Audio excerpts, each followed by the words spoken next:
அமெரிக்காவில் ரிப்பப்ளிக்கன் கட்சி உருவாக்கம். 1854 மார்ச் 20 அன்று ரிப்பப்ளிக்கன் பார்ட்டி அமெரிக்காவில் முதன்முறையாக விஸ்கான்சின் மாநிலத்தில் அமைக்கப்பட்டது. இது அமெரிக்க அரசியலில் புதிய மாற்றத்திற்கான அடித்தளம் அமைத்த முக்கிய நிகழ்வாகும். இந்த கட்சி முதலில் வம்சவாதம் மற்றும் அடிமைத்தனம் போன்ற விரோத நோக்கத்துடன் உருவாக்கப்பட்டது. அந்த காலத்தில் அமெரிக்கா பல பகுதிகளில் அடிமைத்தனம் பரவல் மற்றும் புதிய மாநிலங்களில் அடிமைத்தன சட்டங்கள் கோரப்பட்டதை எதிர்த்து மக்கள் போராடினர்.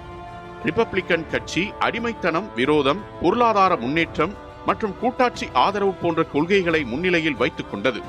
ரிப்பப்ளிக்கன் கட்சி உருவாகும் முன்னர் அமெரிக்காவில் பல பழைய கட்சிகள் இருந்தன. ஆனால் 1850களில் வம்சவாதம் மற்றும் அடிமைத்தன பிரச்சினை காரணமாக பழைய கட்சிகள் பிளவடைந்தன. இதனால் புதிய கட்சிகளை அமைக்க மக்கள் முயன்றனர். அதில் ரிப்பப்ளிக்கன் கட்சி முக்கிய இடத்தை பெற்றது.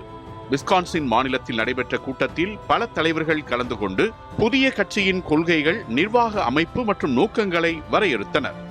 இந்த அமைப்பு தொடர்ந்து அமெரிக்க அரசியலில் வலிமையான ஒரு எதிர்ப்பு கட்சியாக வளர்ந்தது.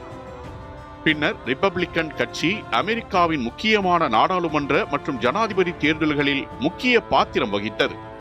1860இல் ஆப்ரஹாம் லிங்கனை ஜனாதிபதியாக தேர்ந்தெடுக்க வழிவகுத்தது. இதனால் அமெரிக்க அரசியலில் ரிப்பப்ளிக்கன் கட்சியின் தாக்கம் நிலைநிறுத்தப்பட்டது.